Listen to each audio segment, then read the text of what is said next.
Hello and welcome to Temple of Akasha, the home of embodied spirituality with me, Natasha. Can you trust your guidance?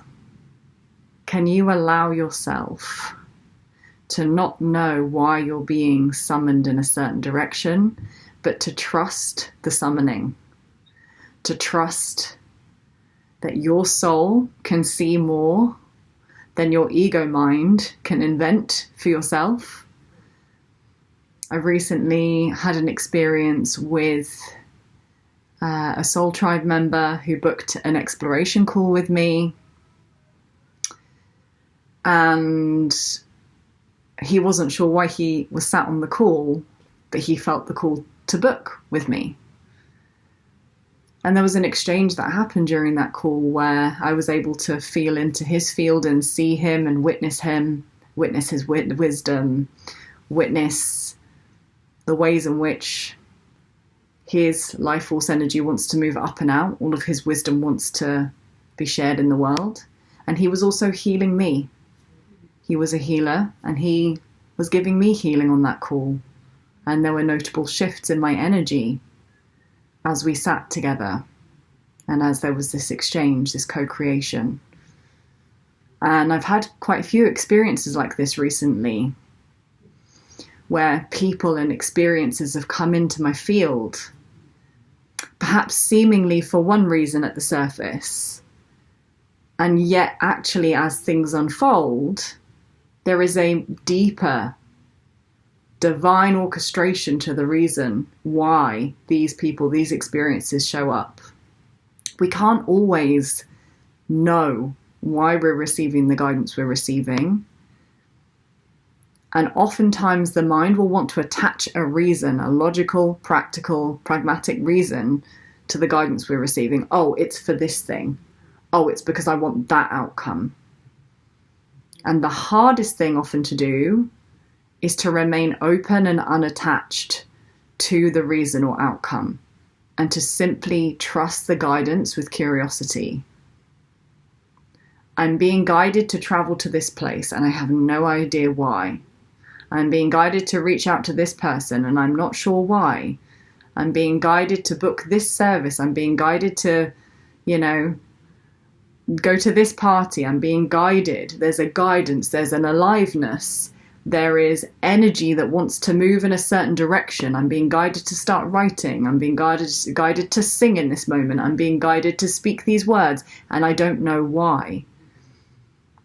Can we just trust the dynamic flow of life in motion, of the divine moving up and through us, without needing to attach to a reason why? This is the path of living soul-led. It's moving from needing to be conceptually and mentally and cognitively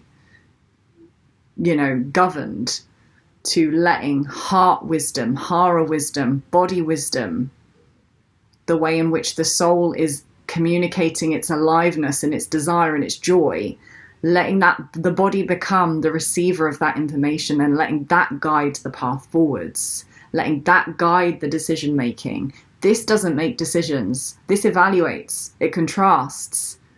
This makes decisions.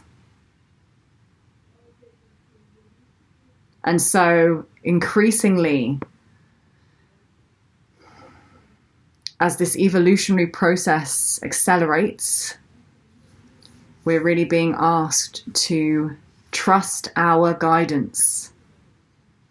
The analogy that always comes to me, that I've probably already shared on this channel, is of The Lion King. And that was one of my favorite films as a child, and still one of my favorite films, of Mufasa and Simba sat on a cliff overlooking the savannah.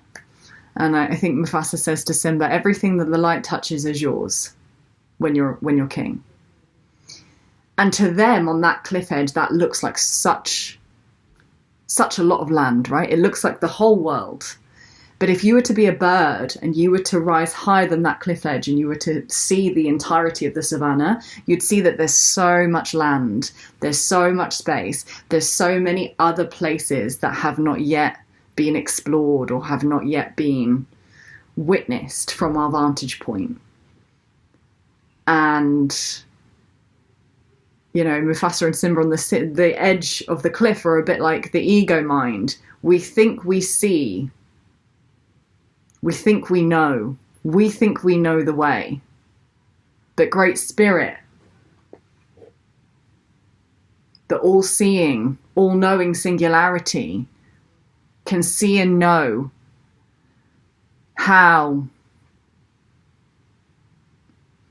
life is moving us in ways that we will never be able to understand, moving us into more alignment than we can ever understand, moving us towards the people and experiences that are going to reawaken the knowing within us, the felt sense knowing, that are going to be the mirrors that we need most in this moment. And so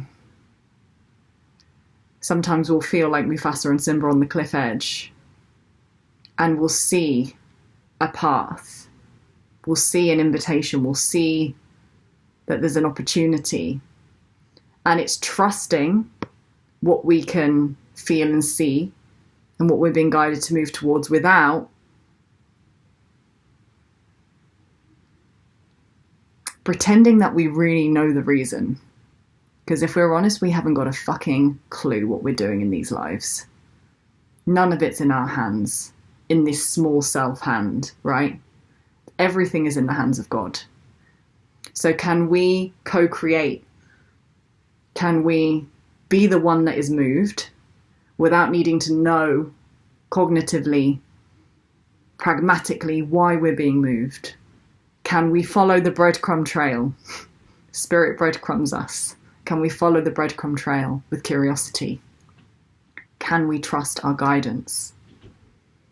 Can we trust that guidance, when we follow it moment to moment, because we're only ever receiving the most alive, most attuned, most aligned, the most necessary feedback in this now moment. If it's past, it's conditioning. If it's future, it's forecasting and worry and anxiety and a preoccupation of the mind. The now moment holds the wisdom of what's most true. Can we let the now moment move us? Can we let the guidance in the now move us? And can we keep doing that? Now this now moment, the guidance in this now moment. Okay, now this now moment. And keep trusting the breadcrumb trail. Not knowing where it's going to weave and wind. Maybe having an idea, but not being attached to that idea. Letting the fluidity of this life experience, the dynamism, the novelty, the miraculous, letting that have its place.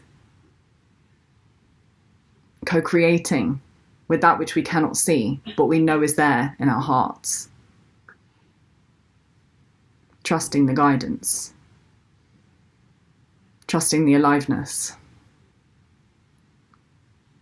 Trusting the expansion, the warmth. That sense within us that says, whatever that thing is, that person is, that experience is, it is stirring something within me that feels sacred, and I'm going to trust that, and I'm going to follow that courageously, and not know why, but just because that aliveness, that sense of the sacred, that's the lifeline to spirit. That's spirit moving us. That's the most true thing, trusting that above all else. That is how we embody, enact, animate the divine in matter, in this humanity. We trust the guidance. Sending you many blessings and lots of love.